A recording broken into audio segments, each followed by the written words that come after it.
Bismillahirrahmanirrahim. Assalamualaikum warahmatullahi wabarakatuh.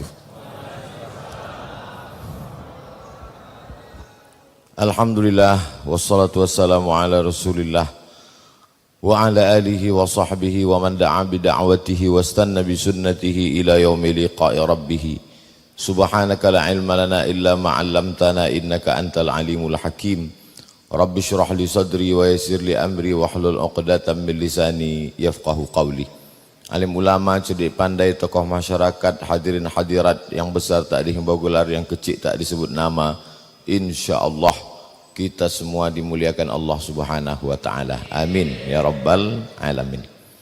Persiapan mau datang ke Batam ini, yang pertama antigen. Itu dulu. Kenapa begitu? Karena virus COVID tidak bisa berenang. Tidak ada satu pun dokter mengatakan virus ini bisa berenang. Yang kedua, tidak ada pakar kesehatan yang mengatakan bahwa virus ini bisa terbang. Tak ada. Jadi yang membawa virus ini adalah tangan, mulut, dan hidung. Itulah mengapa tangan dicuci, mulut dan hidung ditutup. Belum ada yang mengatakan virus ini masuk ke telinga. Andailah virus ini bisa masuk ke telinga, tak bisa kita ceramah karena pakai sumbat semuanya. Tidak bisa. Maka persiapan sebelum datang ke Batam, dulu rapid test, meningkat menjadi antigen. Setelah habis laku rapid test sama antigen, nanti swab. Sesudah habis laku swab, barulah apa namanya? Vaksin. Nah, tahu aja apa yang mau dijual nih. Ini persiapan. Kemudian pengumuman. Yakinkan bahwa Anda naik pesawat yang benar. Pulak balik diumumkan. Supaya apa? Jangan sampai salah naik pesawat. Kebetulan kejadian. Begitu kami sampai masuk ke pesawat, dua orang yang udah ke tengah keluar balik. Saya tanya, kenapa Pak? Salah naik pesawat. Mau ke Jakarta naik pesawat Batam. Bisa rupanya salah naik pesawat. Itu sejak itu saya hati-hati betul nih. Jangan sampai naik. Jangan sampai salah naik pesawat. Karena kalau sampai salah sakitnya tak tahu berapa, malunya. Macam bongkak muka. Apalagi kalau sampai saya salah. Besok keluar berita di Detik. Ustadz salah naik pesawat. Lalu kemudian koper jangan terlalu berat. Karena nanti kalau terlalu berat overweight. Overweight berat sekilonya berapa. Lalu kemudian selama dalam pesawat itu hati-hati, jangan asik main-main handphone, nanti ditegur sama pramugari. Pak, bukan mau tahu dia ustadz apa? Ustadz ditegurnya juga. Kok tahu ustadz? Saya beberapa kali kena. Ini persiapan mau ke Batam. Di Batam ini berapa lama? 2 malam. Sesuaikanlah pakaiannya. Maka dibawalah pakaian batik 2, baju putih 2, baju Melayu 2. Supaya apa? Supaya jangan sampai berapa kali pengajian baju tak berganti. Tengok sama jamaah, Ustadz nih susah betul. Sampai baju tak berganti. Makanya kemarin di Bintan pakai batik, sekarang pakai koko. Nanti di kantor IKADI siang pakai baju Melayu. Ini supaya apa? Supaya nampak orang Bajawa banyak. Sorban gitu juga. Ada sorban hitam, ada sorban biru, ada sorban hijau, ada sorban merah. Tergantung partai yang mengundang. Ini semua persiapan untuk ke Batam. Bagaimana persiapan untuk akhirat? Kan itu judulnya kan. Jadi jamaah ini biar mudah dia membayangkan, mengilustrasikan, digambarkan dulu. Ustaz, nanti kita mau pergi umrah. Iya, umrahnya paket yang 12 hari apa yang 15 hari?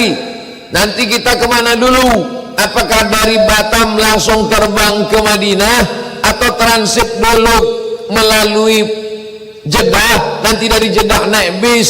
Kita ini nanti di Madinah berapa hari? Dari Madinah nanti ke Makkah berapa hari? Habis itu apakah singgah dulu ke Turki atau ke Mesir atau pulang kemana? Ditanyanya semua. Maka siaplah semua.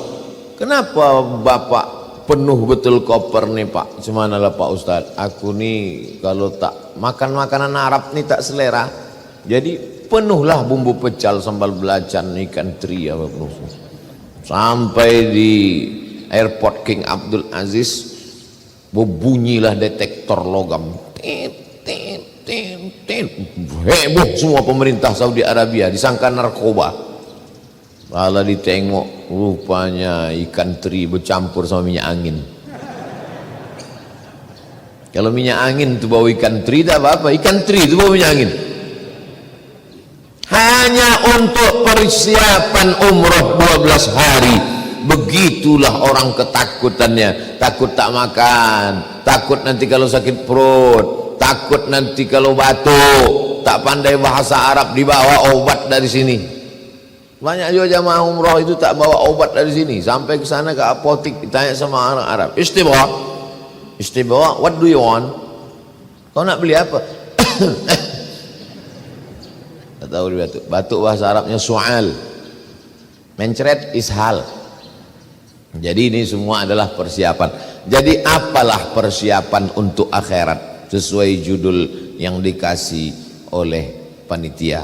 Yang pertama, kalau tadi masuk ke airport, sekarang masuk ke pintu akhirat adalah mati.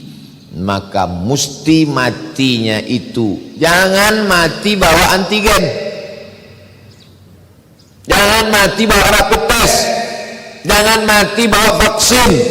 Matinya sesuai dengan hadis Nabi, man qala la ilaha illallah dakhalal jannah.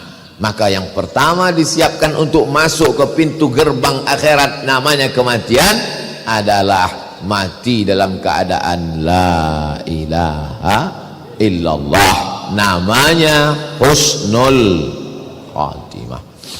Makanya setiap tahlil afdalu dzikri fa'lam annahu la ilaha illallah hayyun maujud, hayyun maha hidup, maujud maha ada. La ilaha illallah hayyun maqsud, hayyun maha hidup, maksud hanya dia yang dimaksud, dia yang dituju, tak ada yang lain, fokus. La ilaha illallah hayyun baqa, hayyun maha hidup, baq kekal, yang lain tak ada kekal. Hidup itu tak kekal, rumah itu tak kekal, harta itu tak kekal, keluarga itu tak kekal. Yang kekal hanyalah akhirat, yang kekal hanyalah Allah. Akhirat itu pun akan musnah dan hilang. Pintu masuk pertama, tiketnya adalah la ilaha illallah. Setelah itu la ilaha illallah, la ilaha illallah, la ilaha illallah, la ilaha illallah Muhammadur Rasulullah sallallahu alaihi wasallam. Kalimatu haqqin 'alaiha nahya, dengan itu kita hidup. Wa 'alaiha namutu, dengan itu kita mati. Wa biha nub'atsu, dengan itu nanti kita akan dibangkitkan di padang mahsyar. Persiapan untuk akhirat yang pertama, memperbanyak la ilaha illallah. Saya yakin habis subuh tadi tak ada zikir la ilaha illallah, itu karena ada tausiah. Kalau tak ada tausiah, jangan sampai tinggalkan zikir la ilaha illallah selepas sembahyang tiap selesai sholat. Sesikit-sikitnya 40 kali. 1, 2, 3, 4, 5, 6, 7, 8, 9, 10, 11, 12, 13, 14, 15, 16, 17, 18, 19, 20. Sekali genggam 20, 2 kali genggam 40. la ilaha illallah, la ilaha illallah, la ilaha illallah, la ilaha illallah, la ilaha illallah, la ilaha illallah, la ilaha illallah, la ilaha illallah, la ilaha illallah, la ilaha illallah, la ilaha illallah, la ilaha illallah, la ilaha illallah, la ilaha illallah, la ilaha illallah, la ilaha illallah, la ilaha illallah, la ilaha illallah, la ilaha illallah, la ilaha illallah. 20. 40 angka kesempurnaan. Bisa 100 5 kali genggam yang tak membawa tasbih. Tasbih ada, cuman tersangkut di kaca spion. Motor itulah yang husnul khatimah. Awak su'ul khatimah. Telinga ini mesti sering mendengar la ilaha illallah. Kenapa? Karena dia kalau selalu mendengar selalu terngiang. Apa yang selalu didengar itulah yang selalu terngiang. Kalau selalu mendengar la ilaha illallah waktu mau tidur malam, pas mau tidur malam antara kata orang tidur ayam, antara tidur dan jaga tuh mau dia terngiang la ilaha illallah, la ilaha illallah, la ilaha illallah, la ilaha, mau terngiang. Bapak kalau ibu kalau banyak zikir tuh mengigau pun mau dia, mau tidur malam terngiang. Tapi banyak orang sekarang terngiang TikTok. Itu yang selalu datang. Berapa kali kita dengar la ilaha illallah? Asyhadu an la ilaha illallah. Maka dijawabnya asyhadu an la ilaha illallah. 2 kali azan subuh. Habis itu qomat. Allahu akbar, Allahu akbar. Asyhadu an la ilaha illallah. 3 kali. Tahiyatul masjid. At-tahiyatul mubarakatuh sallallahu alaihi Assalamu alayka ayuhan nabi wa rahmatullahi wa barakatuh. Assalamu alayna wa ala ibadillahi salihin. Asyhadu an la ilaha illallah. 4 kali. Qabliyah subuh. Asyhadu an la ilaha illallah. Pas Allah tu telunjuk naik ke atas. Asyhadu an la ilaha illallah. Mazhab Syafi'i. 5 kali salat subuh.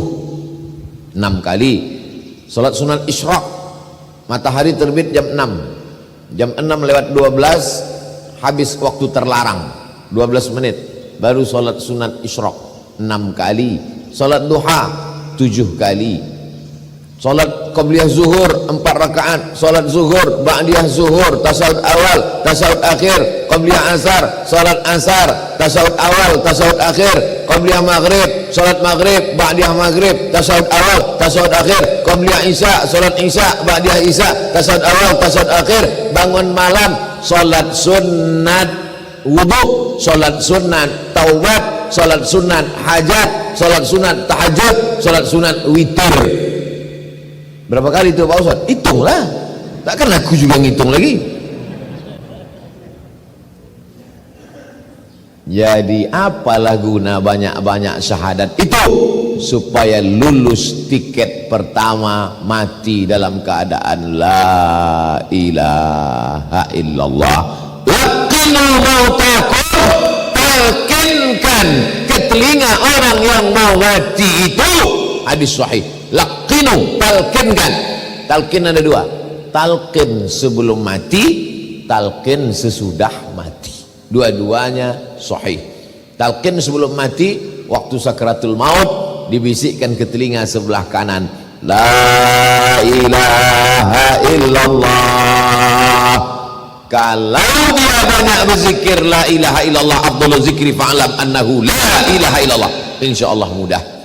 Bapak yang berpengalaman mentalkinkan orang di ruang ICU yang kerja di rumah sakit, ibu yang berpengalaman mentalkinkan orang mati, ceritakan pengalaman-pengalaman itu, tapi jangan sebutkan nama, menjaga kode etik jurnalistik, nanti tersinggung anak cucunya. Gimana pengalaman ibu waktu mentalkinkan? Oh, waktu mentalkin bini Pak Anu tuh payah betul. Yang mana tuh? Itu yang suka arisan nasi, mengambil duit orang, sakitlah hati dia. Tak boleh sebut nama. Cerita pengalaman hanya supaya orang takut mati su'ul khatimah dari pintu awal bersalah. Bagaimana? Maka na'udzubillah. La ilaha illallah. Berapa harga emas sekarang? Na'udzubillah. Maka ini pintu yang pertama. Mudah-mudahan kita ini semua mati dalam keadaan la ilaha illallah. Rasa-rasanya hampir tak pernah saya tinggalkan doa dalam pengajian. Allahumma ja'al akhira kalamina inda intihai ajalina qawla la ilaha illallah. Allahumma ja'al, ya Allah jadikanlah akhira kalamina, akhir kalam kami, inda intihai ajalina, ketika ajal kami sampai, qawla la, tidak mesti bahasa Arab. Yang tak pandai bahasa Arab tak usah pakai bahasa Arab, pakai bahasa kita aja. Ya Allah, jadikanlah akhir kalam aku waktu ajalku sampai, malaikat maut datang mencabut nyawaku, yang terakhir keluar dari mulutku la ilaha illallah. Pak Ustadz, jadi kalau ada orang mati tak sampai ke ujung la, tak boleh kita suuzon. Boleh jadi di mulutnya nampak tak sampai, tapi di hatinya sampai. Jangan, nanti ini perlu saya jelaskan. Saya takutnya bukan terjadi pada jamaah, ke saya jadinya. Gimana kau tengok? Datang ke waktu Ustaz Somad Sakratul Maut, datang aku menengok. Ini ada videonya aku simpan. Gimana? Tak sampai ke ujung. Baru lah, katanya mati. Aku ragu aku Ustaz Somad itu masuk surga. Tak boleh. Uzkuru mahasina mautakum. Orang yang mati itu sebutkan yang baik-baiknya saja. Gimana si fulan itu selama kau kenal ada yang tak baik? Selama aku kenal satu pun tak ada yang tak baik. Maksudnya satu yang tak ada, beribu tak baik. Jangan sebutkan. Karena kalau orang hidup masih sempat kita datang Idul Fitri minta maaf. Orang mati kapan lagi kita minta maaf sama dia? Andai betul perbuatan itu tetap dosa, namanya dosa riba. Andai tak betul maka fitnah. Dua-dua. Andai betul yang kita cakapkan itu tetap berdosa, apa namanya? Riba. Andai tak betul fitnah. Dua-dua tak ada betulnya. Maka ceritakan yang baik-baik aja. Gimana si fulan kemarin waktu meninggal? Alhamdulillah, aku tengok bibirnya bergerak. Apa yang dicakapkannya? Rasa-rasanya macam bunyi la ilaha illallah. Entah tidaknya, kau pancing-pancing aku. Aku ini orangnya suka terpancing. Berat. Yang paling berat adalah memikul beras. Ringan bagi pasukan amal soleh. Yang paling berat adalah membangun masjid. Ringan bagi jamaah masjid. Masjid jami ringan. Yang paling berat itu apa? Mengucapkan la ilaha illallah waktu sakaratul maut. Tapi Allah tahu bahwa kau berat mengucapkan ini.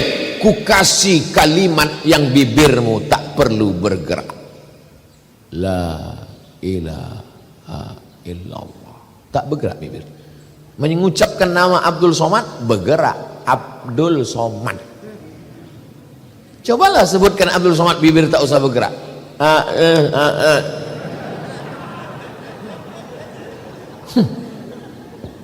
Tapi mengucapkan la ilaha illallah bibir tak bisa, tak mesti bergerak. Orang yang sudah kena COVID dimasukkan ventilator. Apa ventilator? Paralon. Orang yang sudah kena penyakit koma hampir mati tahu itu tak bisa menggerakkan bibir. Tapi la ilaha illallah keluar. La ilaha illallah. Pendek. La ilaha illallah. Lafaz Allah itu dikurangi hurufnya satu persatu tetap tak hilang, tetap Allah juga. Alif lam ha Allah. Buang alifnya lillah. Buang lamnya lahu. Buang lamnya hu. Mati dalam keadaan hu Allah juga. Makanya ada zikir hu. Hu itu siapa? Allah. Allah, Allah, Allah. Zikir tunggal. La taqumus sa'ah. Tak akan terjadi hari kiamat selama masih ada orang berkata Allah, Allah. Makanya kadang orang, kau ikut masuk zikir mana? Aku ikut zikir la ilaha illallah. La ilaha illallah, la ilaha illallah. Satu lagi zikir apa? Zikir guru kami lain. Apa bunyinya? Allah, Allah, Allah, Allah, Allah, Allah, Allah. Mati dalam keadaan Allah. Intinya la ilaha illallah. Itulah makanya mau makan sebut nama Allah, bismillah. Sependek-pendek doa makan. Allahumma barik lana fima razaqtana wa qina azabannar. Beberapa tahun yang lalu pergi saya ke rumah saya yang dulu lama sebelum pindah, jumpa tetangga saya. Pas jumpa, oh kau ni waktu kecil dulu Somad. Kenapa Pak? Kenapa Pak Cik? Dulu waktu kau kecil, Pak Cik kasih tahu, Mat, baca doa. Tak usahlah Pak Cik, tak sedap lauknya. Ingat dia, udah tua dah bapak itu. Mau sedap tak sedap lauk, bacalah bismillah. Merubah makanan itu menjadi ibadah. WC, toilet, busuk, bau, tempat setan, robahlah dia menjadi ibadah. Allahumma inni a'udzubika minal khubuthi wal khaba'is. Keluar dari WC, langkahkan kaki kanan, sebut ghufranaka, ampunkan aku ya Allah. Kenapa minta ampun keluar WC? Karena di dalam WC tadi tak kusebut namamu. Tak boleh nyebut nama Allah dalam WC. Berwuduk dalam WC, bismillahnya tak boleh dijaharkan di mulut, dalam hati aja. Kalau tak ada WC, lubang WC di dalam, hanya keran air, boleh. Bismillahirrahmanirrahim. Nawaitu raf'al hadasil asghari listibahati salati fardu alayya lillahi ta'ala. Bisa. Tapi kalau ada tempat situ WC tak boleh. Kenapa? Karena nama Allah itu agung, sedangkan WC ini najis, kotor, tak boleh disatukan nama Allah. Begitulah mulianya Allah Subhanahu wa ta'ala. Pintu pertama, Allahumma hawwin alaina fi sakaratil. Macam mana supaya ringan waktu melewati petasan pedang beratus-ratus kali di tempat yang sama, macam kambing dikuliti hidup-hidup, macam mata kail pancing ditarik dari kulit yang basah. Apa yang bisa meringankan itu? Zikir. Makanya kadang mulut orang tua itu tak berhenti. La ilaha illallah, la ilaha illallah, la ilaha. Kita ini makin tua makin error. Makanya kadang kita bercerita kadang sama orang-orang tua itu berbalik-balik CD itu aja ceritanya. Macam CD rusak. Tapi saya pergi, ada daerah namanya di Riau, Kabupaten Rokan Hulu, namanya Sorga. Sorga itu Surau Gadiang. Orang tua-tua di situ tak mau bercakap. Tanya satu, jawab satu. Apa kabar Pak Haji? Sehat. Di mana tinggal? Lokek Siko. Saya heran, kenapa loh orang tua-tua sini tak mau bercakap? Rupanya dia wajib berzikir. Tarekat Naqsabandiyah. Satu hari berapa kali wajib Tuan Kelipah. Saya naik mobil, kendaraan, nampak saya ada pinggir jalan, dia jalan kaki, berhenti, saya buka kaca. Tuan Kelipah, nak pergi ke mana? Ke situ. Ayo sama aku. Yalah, saya tanya, kalian sehari berapa kali berzikir? 5 gitu. Sikit betul, 5.000. Patutlah mulutnya diam. Kenapa? Karena dia punya target sebelum 5.000 dia tak bercakap. Tuh maka tasbihnya itu panjang 100, di ujungnya ada mata 10. Maksudnya asal udah 100, 200, 300, 400, 500, 600, 700, 800, 900, 1000. Nanti habis itu ada lagi 10 besar. Maksudnya apa? Supaya dia bisa target 5.000, 10.000 sehari, diwajibkannya dirinya. Karena kalau tidak, mulut kita ini asiklah membahas entah apa-apa tak tentu arah, maka hati lalai mati dalam keadaan lupa. Ini pintu yang pertama. Kalau di pintunya udah gagal, tak akan masuk ke dalam. Naik pesawat. Nih mau pulang saya nanti siang nih. Doakan supaya jangan sampai gagal masuk pintu pesawat nih. Delay, salah masuk pintu pesawat, salah, terlambat datang. Pintu pertamanya mesti husnul khatimah. Habis masuk pintu pertama. Setelah itu lalu kemudian masuklah ke liang lahat. Di Batam nih orang meninggal pakai keranda atau lahat? Kalau keranda kotak, dimasukkan orangnya ke dalam kotak. Tapi kalau lahat, digali pinggir kubur itu, buat lubang kecil, lalu kemudian hidung jenazah itu menyentuh dinding. Jadi kalau inilah dinding, ini dinding tanah kubur tuh, inilah jenazah, dimasukkan ke dalam, nanti ditutup pakai papan, hidung jenazah ini dibuka kain itu, disunnahkan hidung jenazah tuh menyentuh dinding. Maka buat tempat tidur itu menempel ke dinding kamar. Ini tempat tidur, buat dia menempel ke dinding kamar, di sini bantal, waktu tidur miring gana, tempelkanlah hidung tuh ke dinding. Anggap kalau kau mati, matilah malam ini. Geladi kotor. Coba nanti malam. Jangan sekarang, habiskan dulu ceramah nih. Mereng ke kanan, orang mati itu kan telentang. Yang telentang itu ICU. Mereng ke kanan, hidung menempel ke tanah. Itu makanya orang mati dalam kubur itu didoakan supaya kuburnya seluas sejauh mata memandang. Kenapa lah orang mati itu didoakan supaya matanya sejauh mata memandang? Karena hidungnya menempel ke tanah. Kalau hidung menempel ke tanah, apa nampak? Didoakan supaya matanya sejauh mata memandang. Jadikanlah kuburnya ya Allah seluas sejauh mata memandang, tak berbatas. Kaki tukang gali kubur itu mengukur kubur itu tidak pakai meteran, pakai buluh, pakai bambu. Kenapa tak pakai meteran? Supaya penggali kubur tidak dipersalahkan oleh keluarga.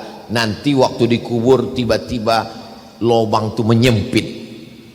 Sudah diukur tinggi badan, panjang tubuh 175 cm, digali 175, pas mau dimakamkan bertekuk lutut tuh, memendek lubang. Disalahkan tukang gali, salah gali.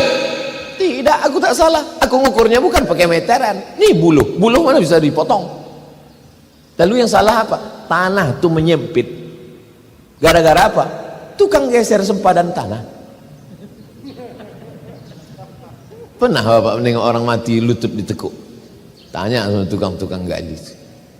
Tak sabar tanah itu mau menjepit. Kata dia. Dulu orang mengukur sempadan tanah, digeser kanan geser. Man, siapa yang mengkhianati qadra shibrin, sejengkal, tuwiqa, dililitkan di lehernya sampai alamin 7 lapis tanah. Lahir di atas tanah, diciptakan dari tanah, makan dari sumber saripati tanah, asal muasal dari tanah, mati akan dijepit tanah. Jadi yang hari ini tamak betul ke tanah, silakanlah, akan dijepit tanah. Tanah ini milik doktorandus Pulan, tanah ini milik insinyur Pulan, tanah tak salah. Tapi kalau sampai curang sempadan tanah gara-gara ini, berapa meter tadi Pak Ustaz? Sejengkal kau curang berkhianat, maka kau akan dihimpit tanah, patah-patah tulang-tulangmu, rubuh hancur rebam isi kepalamu. Belum lagi azab mungkar nakir. Makanya tadi sebelum salam, Allahumma inni a'udzubika min azabi jahannam wa min azabil qabri. Jauh dari azab kubur. Apa yang bisa menyelamatkan diri dari azab kubur ini? Ada dalam Quran. Laula akhartani ila ajalan qarib. Ya Allah, kata orang mati itu, diceritakan dalam Quran. Ya Allah, kasihlah aku waktu tambahan walau sedetik saja. Ya, tak usah sehari, tak usah setahun, sedetik aja. Kalau aku kasihkan waktu sedetik, kamu apa kata Allah untuk orang yang dikubur? Fa'asaddaqa, aku mau bersedekah. Ternyata yang meringankan azab kubur adalah sodakoh. Saya dari mulai masuk masjid nih sampai sholat qobliyah, sampai sholat tahiyatul masjid, sholat qobliyah, sholat doa, saya tengok masjid ini sempurna, perfect, cantik. Pas protokol mengatakan belum pasang plafon, baru Jadi kalau ada jamaah di masjid ini tak mau mandang ke atas ke bawah, itu memang takut keluar duit itu. Jadi masuk ke masjid ini mesti kita pandang ke atas. Orang kalau pelit, bakhil, medit, kedekut, ini menengok begini sakit jantung dia. Rafa lagi ini gitu. Gitu. Tapi kalau orang mau selamat dari azab kubur, dianggapnya inilah tiket yang akan menyelamatkan dia dari azab kubur. Berapa banyak jamaah masjid jami ini yang sudah mati, mereka mau minta hidup lagi dan mau memasang plafon nih. Tapi tak bisa, kirim SMS tak bisa, WhatsApp tak sampai, tak bisa. Tapi Allah kasih tahu di Quran, kasihlah aku waktu ya Allah, aku mau hidup lagi di matam ya Allah, aku mau hidup lagi ke masjid jami ya Allah. Kalau aku hidupkan kau mau sholat, tidak. Terus mau apa? Fa'asaddaqo, mau bersedekah, memasang pelapon ya Allah dengan merek termahal. Apa mau dikata? Dulu rumahnya dipasang pelapon sampai 3 lapis, sampai cicak-cicak tuh bingung mau bersandar di mana. 3 lapis pelapon tuh, pelapon ini, petik lampu pertama, hijau, pelempik ini, merah, pelapon ini, mati, tinggal pelapon tuh. Pelapon ini juga lah yang menolong di dalam kubur. Jangan lupa kirim ke nomor rekening berikut ini, Masjid Jami. Aku udah kasih tahu dah. Kalau tak selesai juga pas datang nanti bulan Agustus entahlah. Memang tanda kena azab kubur lah jemaah nih. Bapak Ibu yang dimuliakan Allah, ibu kalau tak mau bersedekah sekarang asik juga membeli cincin, membeli gelang, membeli subang, membeli anting, membeli rantai, uang tangan, uang kaki, uang leher, silakan, aku tak melarang. Tapi kalau kau mati, emas kau tuh pergi kemana? Habis diambil bapak tuh untuk kawin lagi. Emang ibu ketawa sekarang, tapi dari dalam perjalanan balik nanti betul juga kata Ustaz. Patutlah mata abang ni tajam menengok gelang-gelangku ni selama ini kata. Aku bukan mau memprovokasi bu, ini kenyataan bu. Maka juallah 1-2 cincin itu, belikan ke pelapon. Selamat ibu dari azab kubur.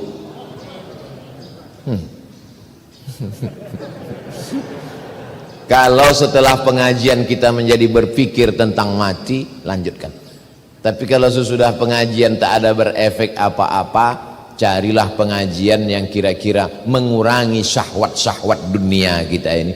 Kenapa orang mati itu tidak mengatakan, hidupkan aku 9 hari Allah, aku mau pergi haji? Karena haji pahalanya baru nampak nanti ketika masuk dalam surga. Wal hajjul mabrur, haji mabrur, laisa lahu jazaa illal jannah, balasannya surga nanti. Tapi di kubur yang sudah nampak balasannya sebelum hari kiamat, sebelum bangkit dari kubur, yang pertama kali nampak adalah pahala sedekah. Dah habis. Berapa lama lah dikubur nih Pak Ustadz? Nanti Bapak Ibu kalau ke Pekanbaru, pergi ke daerah Kampar Kiri arah ke Kuantan Singingi, ada di situ tertulis makam sebelah kanan setelah lipat kain, makam Syekh Burhanuddin 1111, artinya 1111. Sekarang 2021, berarti sudah berapa lama lah dia berpindah dari alam dunia ini? 10 tahun, 1111. Sekarang 2021. 910 tahun. Hidup di dunia 63 tahun. Kalau tak kena diabetes, jantung koroner, covid, anggap aja lah husnuzon 63 insya Allah, amin. Banyak pula tak mau, takut 63 tahun. Di alam kubur 1000 tahun. Yang dipersiapkannya menjelang 63 tahun ini. Pensiun umur 58, mati 63. Dari 58 ke 63 5 tahun. Persiapannya luar biasa. Sampai korupsi 5 tahun. Aku alhamdulillah Pak Ustaz, sementara pensiun sampai mati ini udah siap semua, kos-kosan udah 100 pintu. Inilah hasil-hasil korupsi selama ini nih Pak Ustaz. Hanya untuk 5 tahun persiapanmu luar biasa. Tapi di alam kubur 1000 tahun, apa yang sudah kau siapkan? Menunggu sampai hari kiamat. Akhirnya yang ditunggu itu pun datang, kiamat. Dulu katanya kiamat 2012, rupanya tak jadi, panitia tak siap. Mana pula bisa kiamat ditebak-tebak, tebak-tebak buah manggis. Dibuka manggis, berapa isinya? 5. Ya 5. Kiamat ini bukan buah manggis. Idza sama'u fatarat, belagat Neptunus, Merkurius, Pluto, Mars hancur berkeping. Idza sama'u fatarat wa idzal kawakibu tasarat wa idzal bi'aru fujirat. Lautan diledakkan, meledak di tengah laut, bergelombang sampai ke tepi pantai, gelombang dari tengah laut yang ke tepi pantai. Bahasa Jepangnya tsunami. Tsunami artinya gelombang yang sampai ke tepi pantai, hancur semua.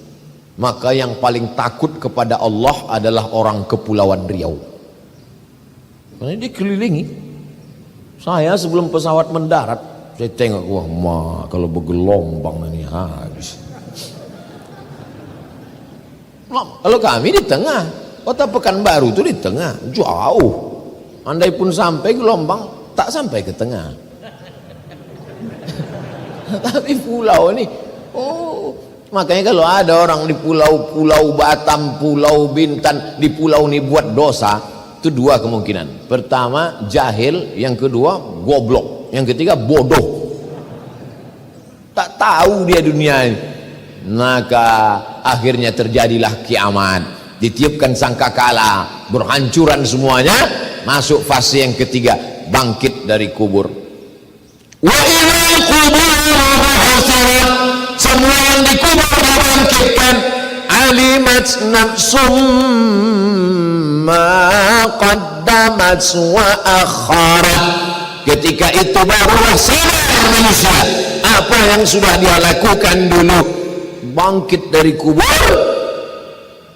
Alladzina yakuluna riba, orang yang makan riba. La yaqumul ladzi la yaqu illa kama yaqumul ladzi yatakhabbathu syaitanu minal mas. Bangkit dari kubur macam orang kerasukan setan. Kalau bahasa Jawanya kesambet, kalau bahasa Melayunya tersapo. Pernah Bapak Ibu menengok orang kerasukan setan? Begitulah bangkit dari kubur. Makanya nanti kalau kita bangkit dari kubur, tengok kawan di sebelah bangkit, kau lah yang tak keluar dari bank konvensional itu ya. Maka beralihlah ke Bank Riau Kepri Syariah. Udah aku sampaikan. Kemarin waktu di Bank Riau Kepri Syariah, saya tanya, apa lagi yang menyebabkan bank ini belum berubah juga lagi jadi syariah? Belum ada. Bupati-bupati 12 kabupaten kota setuju sudah? Sudah. Gubernur-gubernur setuju sudah? Sudah. Apalagi OJK belum setuju Pak Ustadz. Ada Pak OJK itu datang? Ada. Kebetulan datang Pak OJK. Saya sampaikan, Pak OJK, ini mereka ini banyak yang udah mau keluar dari Bank Riau Kepri ini. Ku bilang jangan keluar kalian, karena tak lama lagi berubahnya jadi syariah. Apalagi tunggu. Ini Pak OJK, ini kalau makin lama mereka ini, lama lah Pak OJK ini dalam azab neraka jahanam. Apalah yang perlu dikhawatirkan? Marah orang, tak apa-apa. Marah Allah ketika bangkit dari alam kubur. Apa yang bangkit dari dari kubur itu bangkit, kepalanya kepala keledai. Anda tahu nanti ada bangkit kepala. Inilah dia makmum Valentino Rossi yang asik menyalip imam. Imam baru bangkit. Imam itu tua pula. Allah, dia udah tegak. Tengoknya kepala-kepala, lambat kalian gitu deh. Akulah katanya. Tapi ada yang bangkit dari kubur itu, pandang ke kanan malaikat, pandang ke kiri malaikat, lihat ke depan malaikat, pandang ke atas malaikat. Kenapa aku bangkit dari kubur nih sama malaikat? Aku kan bukan malaikat. Al-mahiru bil Quran ma'as safaratil kiramil bararah. Orang yang rajin baca Quran, menghafal Quran, mengajar Quran, maka bangkit nanti di padang mahsyar bersama para malaikat. Ibu tuh memang tak lancar baca Quran. Yasin wal Qur'anil hakim innaka laminal mursalin. Malam Jumat baca Al-Kahfi, dari maghrib ke isya TV mati, handphone mati, 45 menit baca Quran maghrib mengaji. Insya Allah masyarakat Batam majelis masjid jami nanti pada pasti yang ketiga bangkit di alam barzah bersama para malaikat insya Allah. Takbir. Allahu Akbar. Untuk sementara ini tak usah lu takbir, keluarkan aja lu duit untuk pelapon nih. Saya tak semangat, saya tak semangat itu maka dari tadi saya tak terlalu mandang ke atas, asal nengok atas susah hati. Mengingatkan aja. 3. Pintu masuk sakratul maut, alam barzah, sekarang bangkit dari kubur. Cemana supaya persiapan? Mantap judul pengajian masjid ini ya, persiapan untuk akhirat. Supaya selamat di alam barzah, banyak-banyak baca Quran. Dulu orang Melayu, anak laki-laki sudah khatam Quran sebelum bersunat. La ilaha illallah wallahu akbar bismillahirrahmanirrahim wadduha. Rata-rata sebelum bersunat sudah khatam Quran. Kalau anak perempuan khatam Qurannya malam pertama malam merisik, malam kedua malam berinai, malam ketiga malam khatam Quran, malam keempat malam akad, malam kelima keenam ketujuh, 3 malam 3 hari 3 malam pesta besar. Anak gadis berkhatam Quran, ayahnya laki-laki karena tanggung jawab lebih besar sebelum bersunat khatam Quran. Anak perempuan sebelum malam berinai malam akad sudah khatam Quran, ayahnya khatam Quran, emaknya khatam Quran, diserahkanlah anak. Tradisi itu sekarang sudah mulai hilang. Mari kita hidupkan balik tradisi. Masjid ini yang sudah cantik ini, itu samping itu apa? TPA. Nih masjid ideal, mesti ada TPA-nya. Tirulah masjid jami yang punya taman pendidikan Al-Quran. Ini jadi tadi yang sudah down jatuh tadi karena atap tak siap tuh mesti diangkat sedikit untuk menghibur hati, karena ini jamaah udah hancur berkeping. Masukkan anak-anak ke TPA Al-Quran, taman pendidikan Quran. Bapak-bapak saya, inilah yang menolong Allah. TK Quran, SD Quran, SMP Quran, SMA Quran, khatam Quran. Habis maghrib panggil anak. Sekarang tak bisa ke masjid nak, online. Sekarang kau sini baca. Bismillahirrahmanirrahim wadduha. Mantap, kau baca. Udah juz berapa? Wal muhsanatu minan nisa. Mana? Ibu baca mana bu? Yasin. Dari sebelum nikah sampai 3 anak Yasin aja. Bila pindah-pindah nih, persiapan untuk abang katanya. Biar mudah abang sakratul maut nanti, biar cepat goalnya bang. Nah, habis ketiga, lalu yang keempat hisab. Hisab Dulu nenek-nenek kita matematik itu nama istilahnya ilmul hisab, matematik, hitung-hitung amal. Maka dihisablah amal ini. Iqra kitabak, fase yang keempat, baca buku catatan amalmu. Kafa binafsikal yawma alaika hasiba, cukuplah buku catatan amalmu itu yang akan menghisap, menghitung segala perbuatanmu. Maka dihisaplah segala perbuatan kita. Tapi ada 70.000 golongan, 70.000 orang yang tanpa hisap. Ya Allah, jadikanlah kami jamaah subuh ini termasuk orang yang tak melewati hisap, langsung masuk ke surga. Atap itu dulu.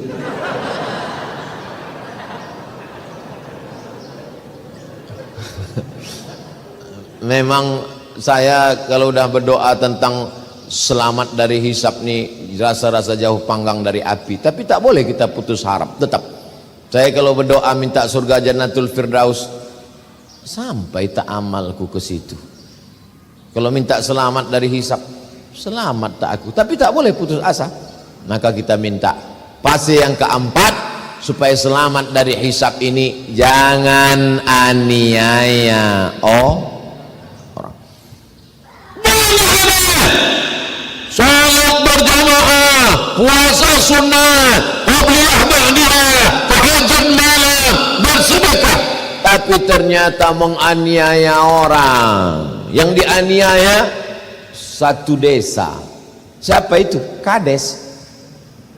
Nah, hati-hati Pak Kades, hati-hati, hati-hati Pak Wali, hati-hati Pak Gubernur, hati-hati Presiden, hati-hati penguasa, hati-hati kepala dinas, kepala badan, kepala kantor, hati-hati orang-orang yang dititipkan Allah amanah, hati-hati Pak Ketua Masjid.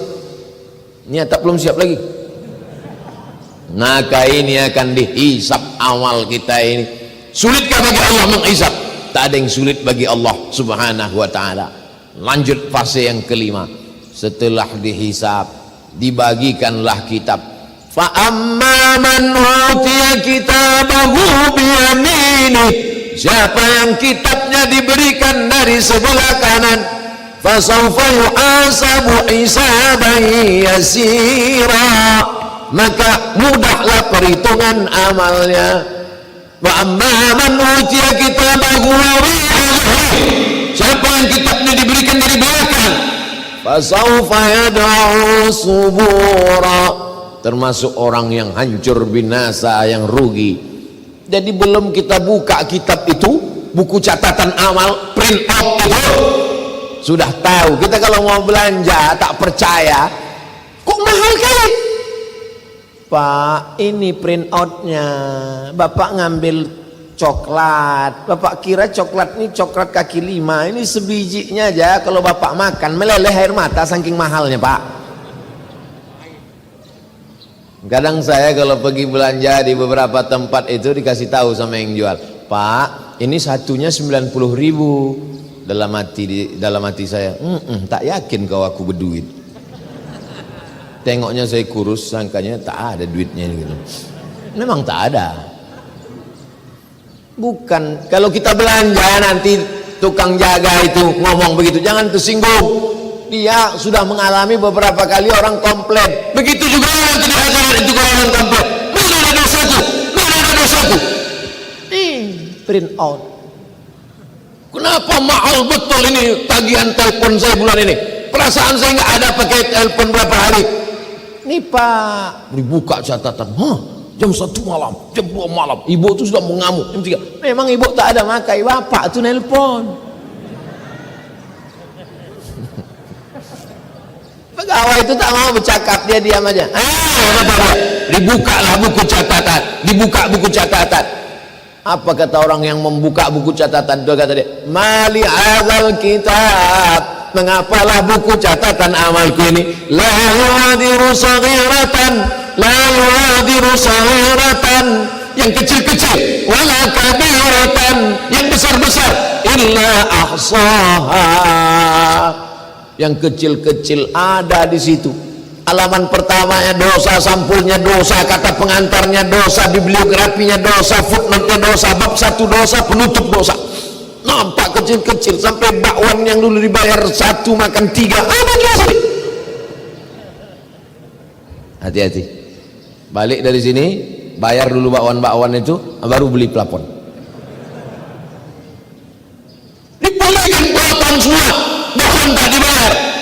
Membayar bakwan wajib, membayar pelapon sunat. Menyesal pula saya sebut sunat. Tak selesai nanti nih. Ini fase pada saat buku diberikan. Setelah itu, fa amma man saqulat mawazinuhu fahuwa fi 'ishatin. Siapa yang berat timbangan amal baiknya, maka dialah yang diridhai Allah. Mudah-mudahan amal kita ini berat semuanya. Kalimatani, 2 kalimat, khafifatani 'alal lisan, ringan di lidah, thaqilatani fil mizan, tapi berat timbangan, habibatani ilar rahman, disukai Allah. Apa kalimatnya? Subhanallah wa bihamdihi subhanallahil azim, subhanallah wa bihamdihi subhanallahil azim, subhanallah wa bihamdihi subhanallahil azim, subhanallah. Memberatkan timbangan-timbangan amal kebaikan.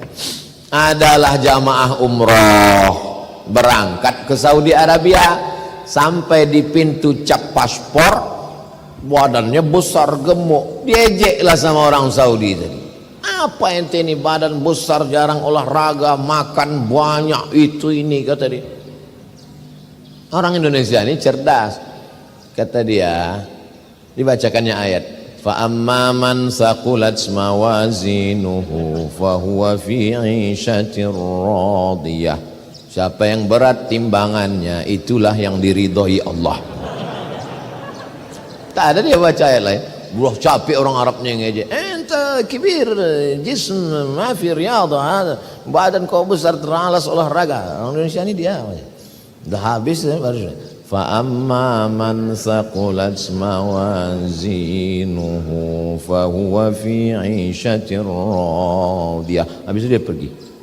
Tak pandai dia melawan pakai ayat. Jadi tidak ada yang bisa menolong kita kecuali amal kita sendiri. Kalau dengan kawanmu kau kongko-kongko sampai jam 2 malam di kafe ngopi-ngopi, silakan. Tapi ingat, nanti di padang mahsyar di akhirat datang dia menolong kau. Kalau kawan-kawan di grup WhatsApp itu kira-kira bisa menolong kita, selalu menasihati kata, peganglah dia sebagai kawan sahabat. Karena dia yang akan menyelamatkan kita nanti di hadapan Allah Subhanahu wa taala. Lalu kemudian sampailah puncaknya haud telaga. Nabi sallallahu alaihi wasallam melihat telaga, semua umat Muhammad akan minum di telaga itu. Kata Nabi, ada telaga, kolam air. Inna a'tainakal kautsar, telaga. Lalu kemudian siapa yang akan minum di situ ya Rasulullah? Yang akan minum di situ adalah ikhwani. Kamikah itu ya Rasulullah? Kalian ashabi, kalian kawan-kawan, kalian ashabi, sahabat-sahabatku. Tapi ada ikhwani. Siapa ikhwani itu ya Rasulullah?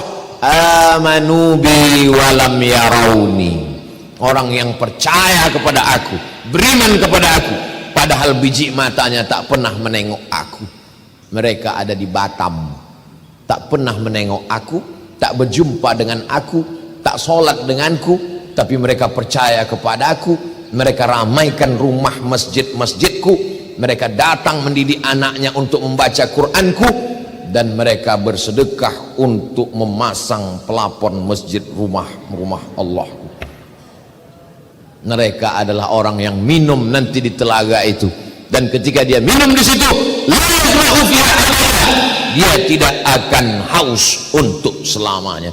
Dan kita setiap yang hadir ini akan minum di telaga Muhammad sallallahu alaihi wasallam, insyaallah. Lalu kemudian digiring, wasiqal ladzina taqaw rabbahum ilal jannati zumara Lalu orang-orang Batam itu digiring, dibawa menuju surga berbondong-bondong berjamaah. Ketika sampai di pintu surga, apa kata penjaga? Salamun alaikum, selamat datang wahai orang Batam masuk ke surga.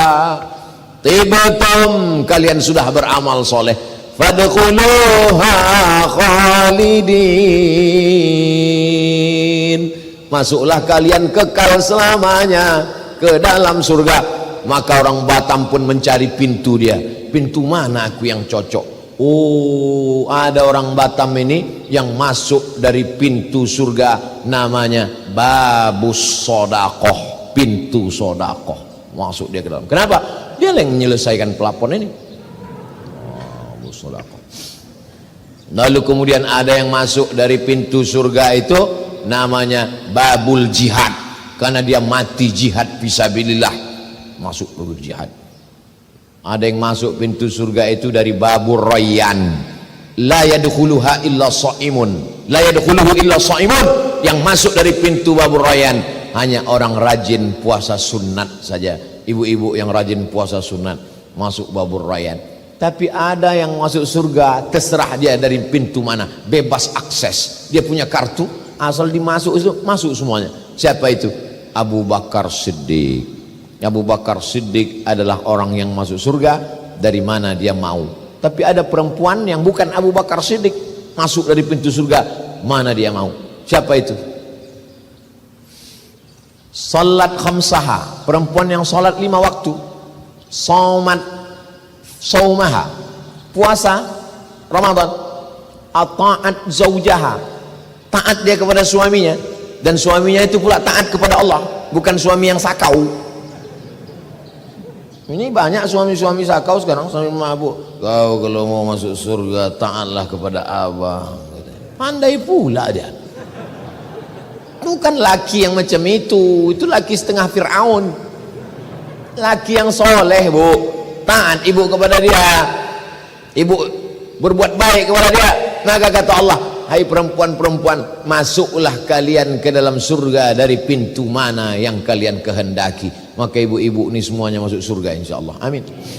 Rabbana atina fid dunya hasanah wa fil akhirati hasanah wa qina azabannar. Masuk ke dalam surga, terkejutlah orang Batam menengok surga. Kenapa? Ditengoknya orang Batam ada, orang Bintan ada, orang Anambas ada. Pas dicari-carinya tak ada Ustaz Somad. Kemana? Tanya malaikat. Malaikat dia, Ustaz Somad di mana? Kata malaikat, dia di ruang VVIP. Aminkanlah. Ilaha illallah. Wa adkhilnal jannata ma'al abrar, masukkan kami ke dalam surga ya Allah, ma'an nabiin, bersama nabi-nabi, was-siddiqin, bersama orang-orang yang benar, was-syuhada, bersama orang mati syahid, was-salihin, bersama orang-orang soleh.